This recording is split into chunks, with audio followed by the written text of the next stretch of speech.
Oi, eu sou o Josimar Rosa. E eu sou Daphne Souza. E esse é o Figurinando, vídeo 3.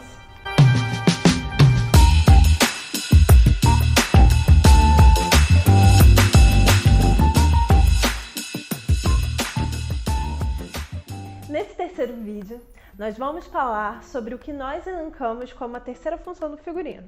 Mas vale ressaltar que essas funções foram separadas aqui só de forma didática, para que a gente possa falar delas de uma forma assim separada e que seja bem entendível para vocês que estão aí assistindo. E se você não assistiu ainda os outros 2 vídeos, olha, o link está aqui embaixo e você vai poder, clicando nele, assistir. No vídeo passado nós falamos sobre como uma das funções do figurino no fazer cinematográfico é ajudar a estabelecer o universo em que a obra se passa. Hoje a gente vai além disso e a gente vai contar para você também como o figurino ajuda a contar essa história. E como é que isso acontece? Ao desenvolver a personalidade, estabelecer idade, tempo, classe social, entre outros, tudo aquilo que a gente falou no primeiro e no segundo vídeo, o figurino passa a se integrar na trama, passa a fazer parte dela, reafirmando a realidade e a identidade visual do enredo, criando efeitos dramáticos ou psicológicos. Nós estamos vendo aqui e vimos no outro vídeo exemplos do figurino demonstrando e transparecendo a evolução dos personagens. Mas há também um outro recurso, um outro uso para o figurino que é exatamente o oposto disso.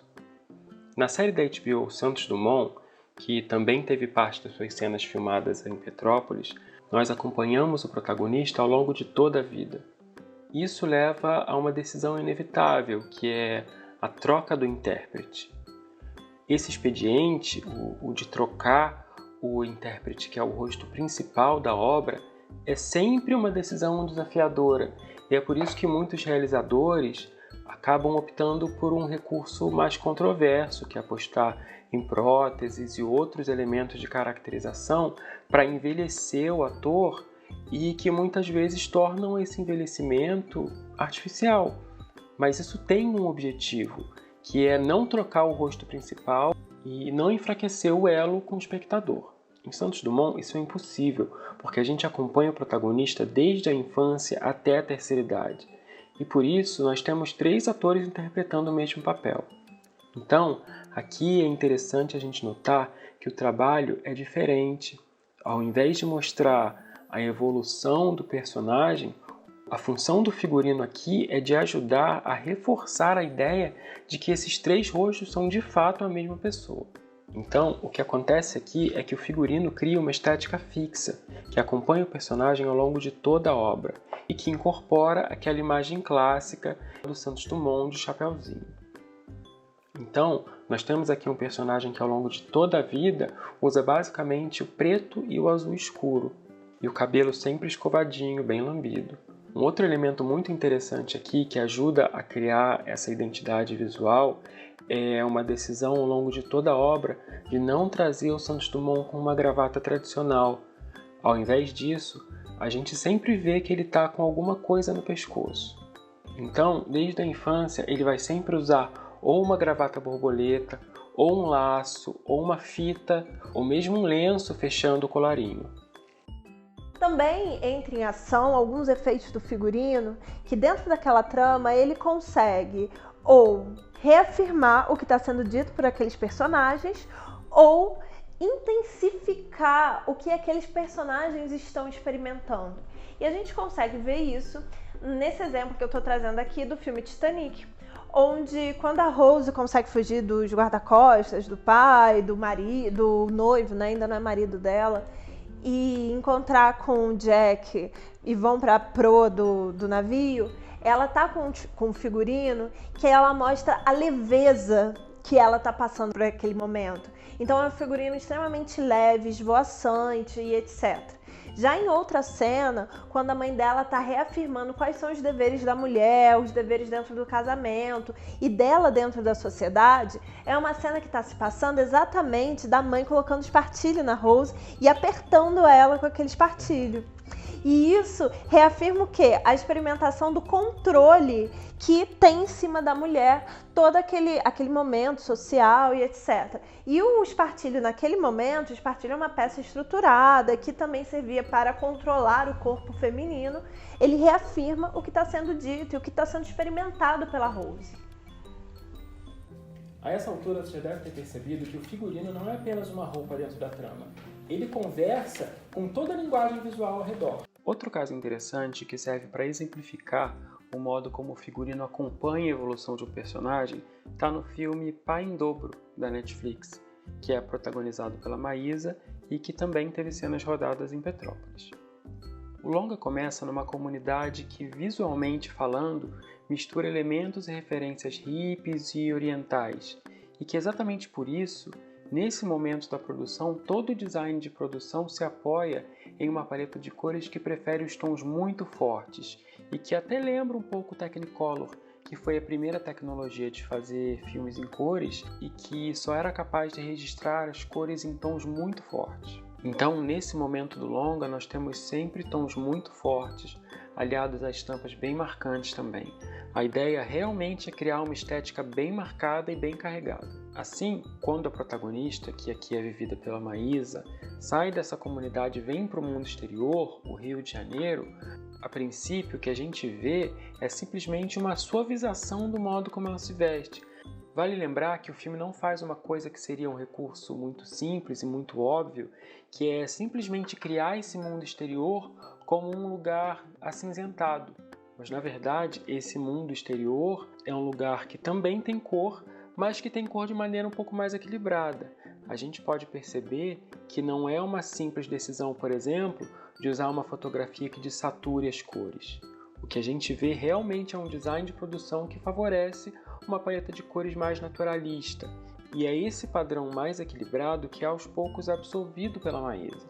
É interessante ver que ela continua usando peças que são muito coloridas e que também trazem outros elementos lá da comunidade dela.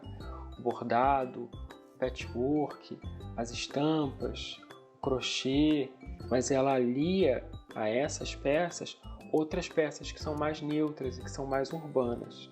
Outro elemento interessante no modo como esse filme lida com o figurino é como ele torna as cores laranja e roxo os símbolos do personagem da Maísa. E essas cores, em diferentes tons, são um constante no figurino dela ao longo de toda a produção. Outra coisa interessante de a gente observar aqui nesse filme, e que é um expediente comum no trabalho de figurino de obras cinematográficas, é trazer membros da mesma família usando uma paleta de cor similar.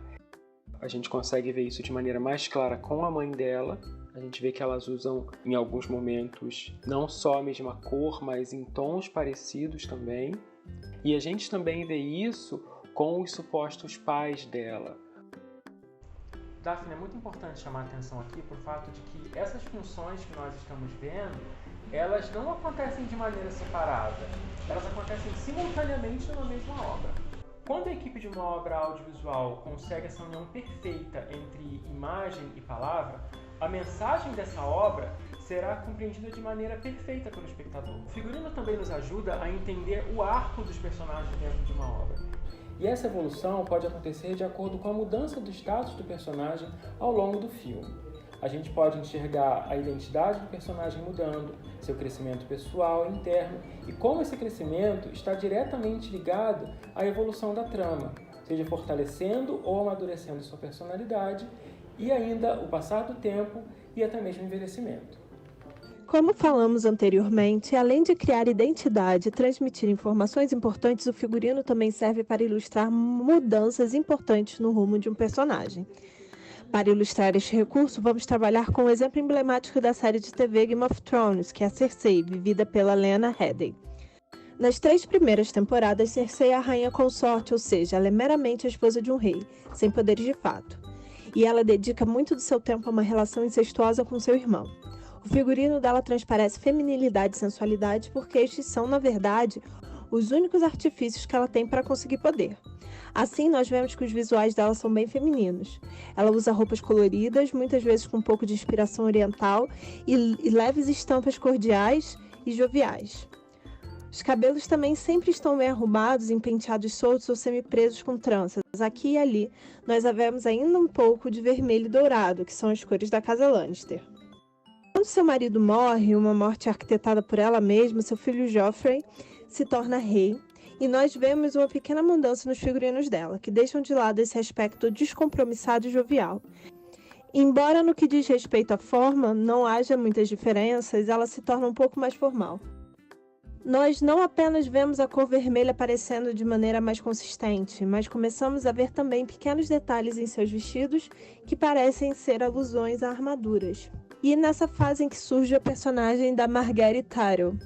É importante chamar a atenção para o fato que a Margaery tem como principais meios de obter o que quer a sua juventude e sua feminilidade. Então os figurinos dela sempre revelam muito. Daí Cersei vai no caminho oposto. As roupas dela cobrem mais e transparecem mais poder, seja através de tecidos nobres e mais uma vez apostando aqui e ali nas cores da casa dela.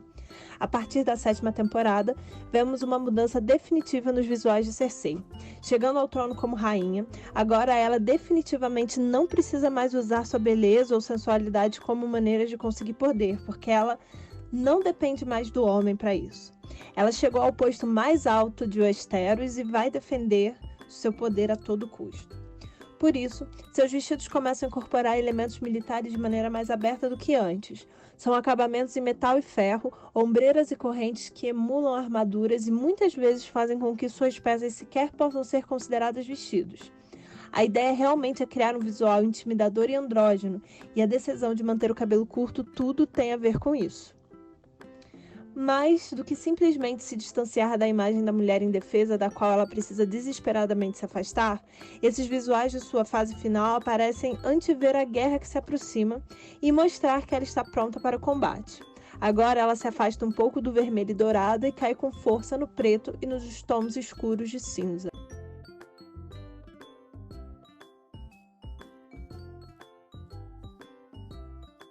Seguindo com os exemplos, podemos falar sobre Descer de Verdade, de 2012, e a evolução da personagem Dercy, que reflete diretamente em suas roupas, pois ao crescer em sua carreira, seu status financeiro também muda e suas roupas acompanham essa mudança. Em Chacrinha, o Velho Guerreiro, nós temos dois bons exemplos. Primeiro, temos as roupas à paisana do Abelardo Barbosa, que refletem a melhora em sua condição financeira. Outro bom exemplo é a diferença entre os figurinos que o personagem Chacrinha usa em cena e os figurinos de Abelardo Barbosa, o ator por trás do personagem. Em Isolados, de 2014, também podemos ver a degradação psicológica do personagem. O choque se dá não apenas pelo seu visual final, mas do seu contraste com o visual inicial do personagem, que é alinhado e engomadinho, e o seu final, que está totalmente degradado. E finalizando com Flores Raras, conseguimos ver que o figurino demonstra a passagem de tempo e situa o público quanto às diferentes épocas que o filme percorre.